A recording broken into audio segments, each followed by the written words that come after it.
Sumainyo ang Panginoon. At sumainyo rin. Ang mabuting balita ng Panginoon ayon kay San Lucas. Papuri sa iyo, Panginoon.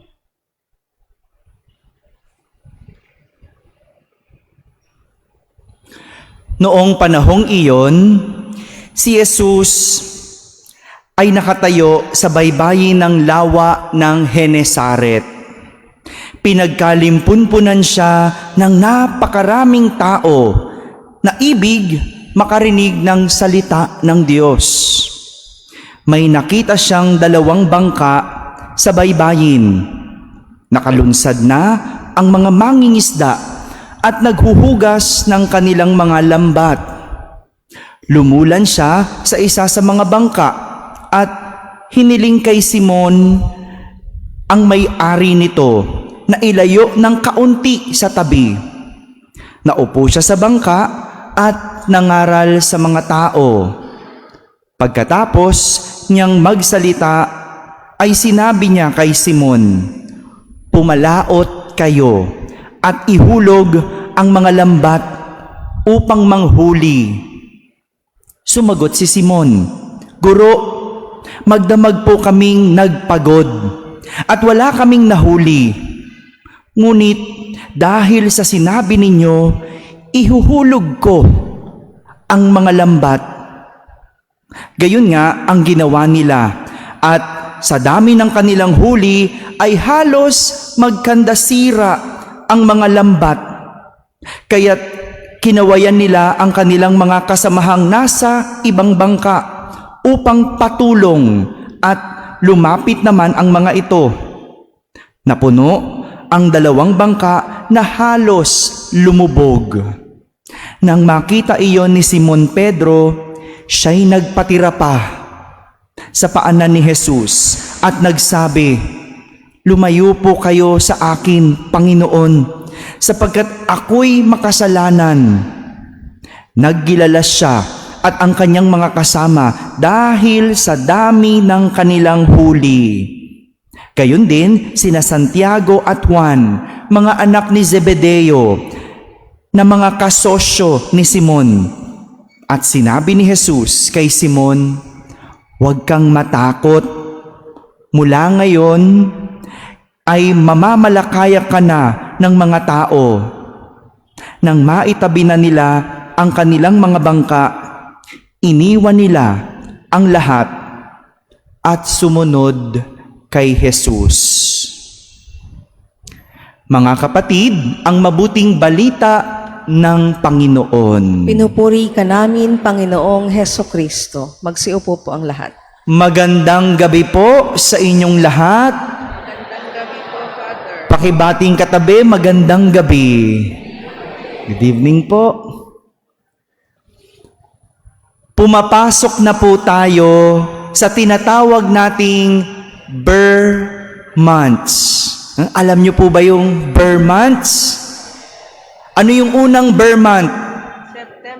September. Ano sunod? Sunod. Panghuli. Very good. Bigyan ng ekstrang ulam mamaya ito. Magaling eh. Okay lang po ba yan? Pag sinabi nating Ber months, ibig sabihin, nagsisimula na tayo o magsisimula na tayo ng pagbibilang para sa araw ng alam na alam. Ganito kasi tayo mga Pinoy, manabik sa Pasko. Malayo pa lang, nagbibilang na. Oh, may kinakasabikan po ba kayo ngayong Pasko? Buti pa kayo, may kinasasabikan. Oh? Pero maganda naman talaga na manabik sa Pasko. Kaya nga Ber months pa lang, nagbibilang na tayo. Dahil para sa ating mga Kristiyano, ang Pasko ay masaya. Ang Pasko ay masagana. At ang Pasko ay maganda. Tama ba? Ganun po bang Pasko ninyo? Dapat. Oh? Ganun ang Pasko natin. Kaya nga unang araw pa lang ng Setyembre o September ay nakakarinig na tayo ng mga awit ng pamasko. Nakarinig na po ba kayo ng Christmas songs? Lumabas na si Jose Marichan, ano po? Sumilip na. Oh.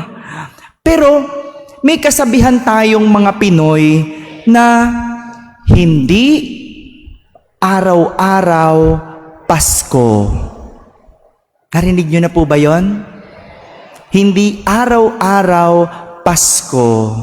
Hindi lang po literal ang ibig sabihin nito, kundi ano ibig sabihin nun? Hindi palaging masaya, hindi palaging masagana, at hindi palaging maganda ang araw. Yan ang ibig sabihin kapag sinabing hindi araw-araw Pasko. Alam niyo po, ito ang nangyari sa ating mga kwento na narinig sa ating mga pagbasa sa araw na ito. Simulan natin sa ating ebanghelyo. Ganito ang nangyari sa mga alagad ni Jesus. Magdamag silang pumalaot at wala silang nahuli. Kung baga, masasabi nating hindi Pasko. Hindi Pasko nung araw na yon para sa mga alagad ni Jesus, sapagkat hindi sila masaya, walang huli. Hindi sila masagana, walang kita, at hindi maganda ang kanilang araw dahil walang huli. Magdamag nagpagod, pero walang napala. Magdamag pumalaot, pero wala nakuha.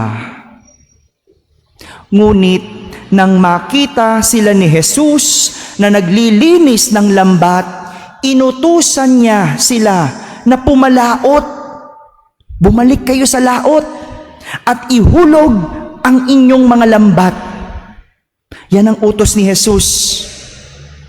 Alam niyo po, bilang isang batikang mangingisda, kapag ikaw ay mangingisda, alam mong walang mahuhuli. Kahit pumalaot pa sila. Magdamag ngang mangisda, walang nahuli. Ngayon pa na umaga na, walang nangingisda sa umaga. Ang mga mangingisda, sa gabi. Kung nung gabi wala silang nahuli, ano pa mahuhuli mo sa umaga? Pero maganda. Maganda yung sinabi ni Simon. Sabi niya, dahil sinabi ninyo, ihuhulog ko ang mga lambat. Kumbaga, kahit alam kong wala akong mahuhuli, mangingisda ako eh. Kahit alam kong wala akong makukuha, dahil sinabi ninyo, Jesus, ihuhulog ko ang mga lambat. Dito, ipinapakita ni Simon na hindi sa kanyang sariling karunungan, hindi ang sarili niyang karunungan ang masusunod, kundi ang karunungan ng Diyos. Ang karunungan ni Jesus. Dahil kung sa sarili lang niya, alam niyang wala siyang magagawa at mahuhuli. Ang galing na nga niyang mangingisda, pero nung gabi, walang nahuli. Pero dahil sa sinabi ni Jesus, walang imposible. Lahat pwedeng mangyari. Hindi po ba may ganito ding kaganapan sa ating buhay? Yung parang araw-araw hindi Pasko. Naranasan nyo na po ba yon? Yung maghapon at magdamag kang nagpagod, pero walang nangyari. Lahat ginawa mo na, pero wala kang napala. Ginalingan mo, pero hindi umubra. Ito yung mga panahong masasabi natin hindi Pasko sa ating buhay. Pwedeng sa iba, ang tawag nila, inaalat. No? Narinig nyo na ba yun? Inaalat o mapait. Lahat na ng klase ng masamang panlasa, sinasabi natin, inuugnay natin sa buhay na hindi maganda. Pwedeng sa iba, minamalas o hindi buenas. Hindi lagi Pasko. Ganito din po ang nangyari sa mga taga-Kolosas sa ating unang pagbasa. Ganito rin yung kwento nila. Kaya nga, sinulatan sila ni San Pablo dahil unti-unti silang nawawala sa pananampalataya. Dahil may umuusig sa kanila at may mga nagbabago na ng kanilang paniniwala. Kung baga, inaalat ang kanilang pananampalataya. Hindi masaya kasi mayroong mga umuusig sa kanila. Hindi magandang nangyayari sa kanila. Kaya nga, pinapaalalahanan sila ni San Pablo sa pamamagitan ng sulat para maibalik ang kanilang kaisipan sa Diyos at ang kanilang pananampalataya. Di ba minsan maganda yung pinapaalalahanan kapag nakakalimot? Maganda yung pinagsasabihan kapag napanghihinaan. Ganyan yung nangyayari sa mga taga-Kolosas. Dahil inaalat sila, dahil tila hindi Pasko, kailangan silang pagsabihan. At ang sabi ni San Pablo, manalig sa Diyos. Manampalataya lang kayo.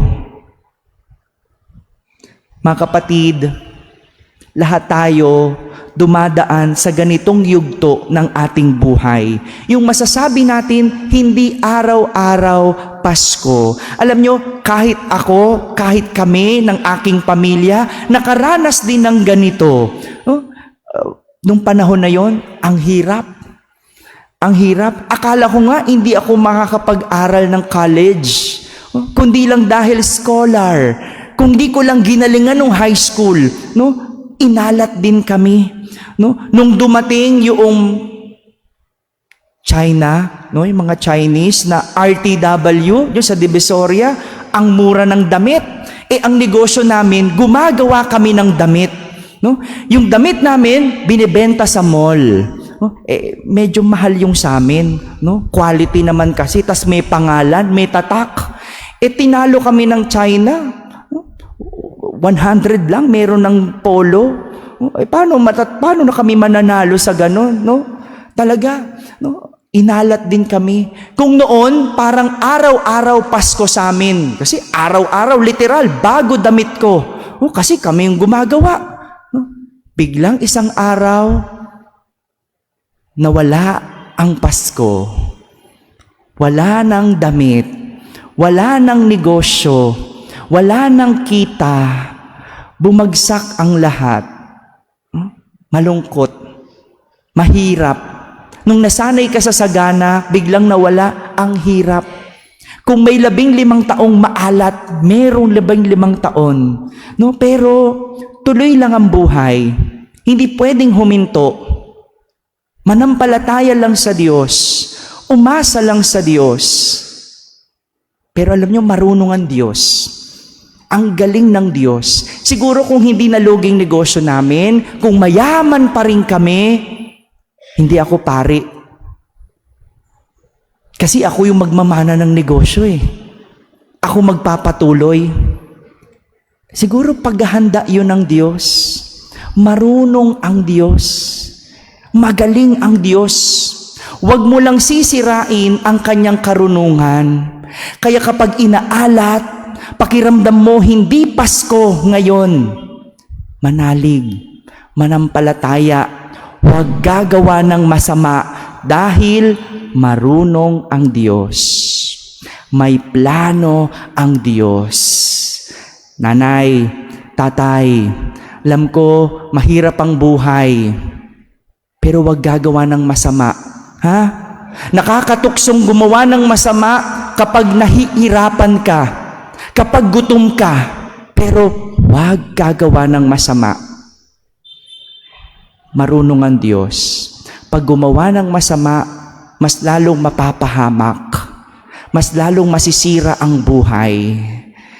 Pinapakita sa atin na araw-araw man, hindi man Pasko, may Diyos tayong aasahan. Sapagkat